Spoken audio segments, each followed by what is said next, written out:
यहाँ जम्मू कश्मीर की भी चर्चा हुई, जम्मू कश्मीर की भी चर्चा हुई। और जो अभी अभी जम्मू कश्मीर घूम करके आए, उन्होंने देखा होगा कितने आन बान शान के साथ आप जम्मू कश्मीर में जा सकते, घूम सकते, फिर सकते। आदरणीय अध्यक्ष जी, पिछली शताब्दी के उत्तरार्ध में, आदरणीय अध्यक्ष जी, पिछली शताब्दी के उत्तरार्ध में मैं भी जम्मू कश्मीर में यात्रा लेके गया था और लाल चौक में तिरंगा फहराने का संकल्प लेकर के चला था।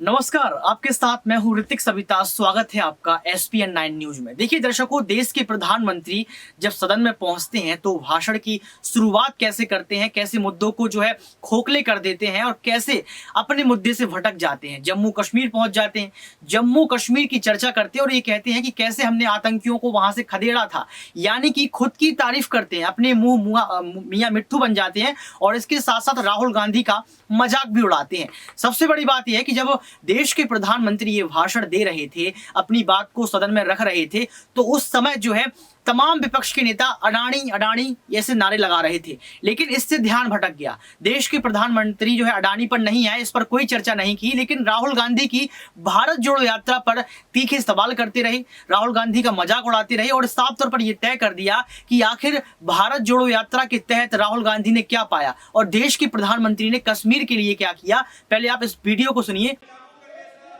यहाँ जम्मू कश्मीर की भी चर्चा हुई, जम्मू कश्मीर की भी चर्चा हुई। और जो अभी अभी जम्मू कश्मीर घूम करके आए, उन्होंने देखा होगा कितने आन बान शान के साथ आप जम्मू कश्मीर में जा सकते, घूम सकते, फिर सकते। आदरणीय अध्यक्ष जी, पिछली शताब्दी के उत्तरार्ध में, आदरणीय अध्यक्ष जी, पिछली शताब्दी के उत्तरार्ध में मैं भी जम्मू कश्मीर में यात्रा लेके गया था और लाल चौक में तिरंगा फहराने का संकल्प लेकर के चला था। और तब आतंकवादियों ने पोस्टर लगाए थे, आतंकवादियों ने पोस्टर लगाए थे उस समय और कहा था कि देखते हैं किसने अपनी मां का दूध पिया है जो लाल चौक में आके तिरंगा फहराता है। पोस्टर लगे थे और उस दिन 24 जनवरी थी। मैंने जम्मू के अंदर बड़ी सभा में कहा था, अध्यक्ष जी मैं पिछली शताब्दी की बात कर रहा हूं, और तब मैंने कहा था आतंकवादी कान खोल करके सुन ले। उस दिन मैंने कहा था आतंकवादी कान खोल करके सुन ले। 26 जनवरी को ठीक 11 बजे मैं लाल चौक पहुंचूंगा, बिना सिक्योरिटी आऊंगा, बुलेट प्रूफ जैकेट के बिना आऊंगा और फैसला लाल चौक में होगा किसने अपनी मां का दूध पिया।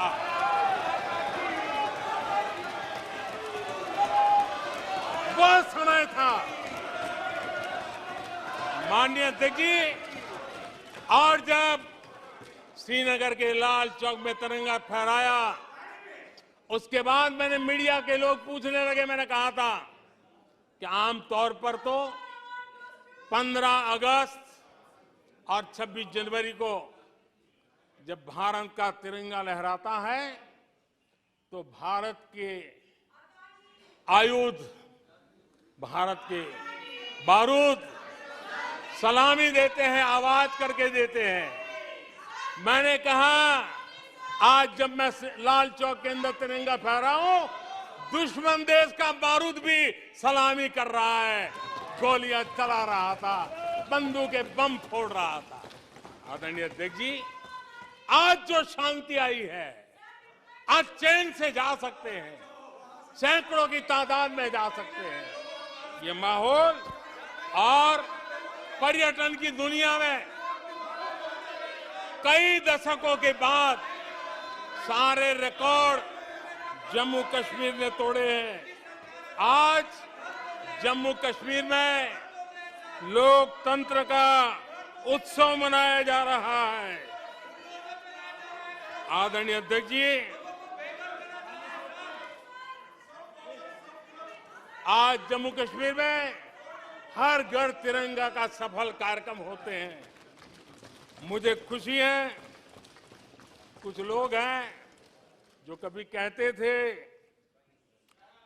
तिरंगे से शांति बिगड़ने का खतरा लगता था। कुछ लोगों को ऐसा कहते थे कि तिरंगे से जम्मू कश्मीर में शांति बिगड़ने का खतरा लगता था।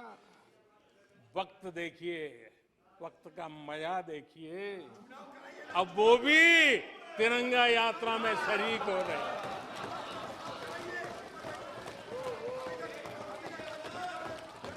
और आदरणीय अध्यक्ष जी, अखबारों में एक खबर आई थी जिसकी तरफ ध्यान नहीं गया होगा। आदरणीय अध्यक्ष जी, उसी समय अखबारों में एक खबर आई थी क्योंकि लोग टीवी में चमकने की कोशिश में लगे थे, लेकिन उसी समय श्रीनगर के अंदर दशकों बाद थिएटर हाउसफुल चल रहे थे।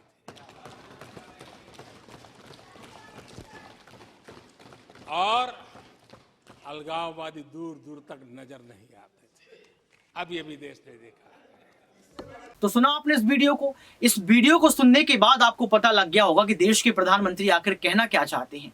देश के प्रधानमंत्री आखिर अडानी के मुद्दे से क्यों भागे। आखिर देश के मुद्दे जो होते हैं, जो चीन का सवाल पूछा जाता है देश के प्रधानमंत्री से, उस पर क्यों नहीं आए। जब जयराम रमेश कहते हैं कि देश के प्रधानमंत्री के चीन के साथ गहरे संबंध हैं, जब जयराम रमेश के साथ साथ पवन खेरा ये कहते हैं कि जब देश के प्रधानमंत्री नहीं थे, यानी कि गुजरात के सीएम थे, तो ये लगातार जो है चीन जाते रहे हैं, इसका जवाब नहीं दिया।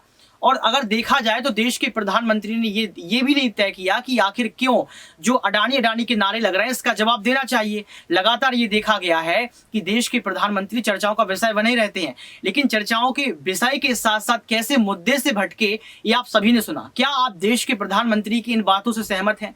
क्या सच में यहाँ पर देश के प्रधानमंत्री नरेंद्र मोदी ने आतंकवादियों को चुनौती दी थी? क्या राहुल गांधी का ये मजाक उड़ाया गया है? क्या राहुल गांधी से देश के प्रधानमंत्री को डर है? क्यों? क्योंकि लगातार देखा जाए दर्शकों तो 3700 किलोमीटर की भारत जोड़ो यात्रा निकालना छोटी बात नहीं है।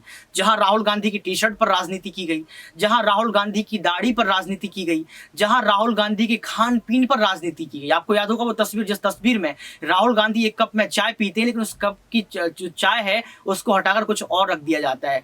यहां पर राहुल गांधी खाते कुछ और हैं, लेकिन तस्वीर किसी चीज की और दिखाई दी जाती है। तो कहीं ना कहीं ये बीजेपी सरकार का एक रहा है कि विपक्ष की तस्वीर को गंदा कर दिया जाए, विपक्ष की माइक को ऑफ कर दिया जाए, विपक्ष के सवालों को जो है खत्म कर दिया जाए। जब राहुल गांधी, प्रियंका गांधी, तमाम जो नेता हैं, जब महंगाई के मुद्दे को लेकर सड़क पर आते हैं तो कैसे घसीट दिया जाता है। लेकिन इन मुद्दों को सिर्फ चुनावी पुलाव बनाया जाता है। इन मुद्दों को लेकर ना देश के प्रधानमंत्री बात करते हैं और ना ही बीजेपी सरकार के आला कमान। लेकिन देखने वाली बात यह है कि देश के प्रधानमंत्री ने जो चुनौती दी है, जो बात कही है, क्या आप इससे सहमत हैं? क्या सच में राहुल गांधी ने जो एक बड़ा मुकाम हासिल किया है, क्या इससे बीजेपी पार्टी को जलन है, या फिर देश के प्रधानमंत्री जो बात कह रहे हैं इससे आप सहमत हैं? आज के इस खास प्रोग्राम में बस इतना ही। देखते रहिए SPN9 न्यूज।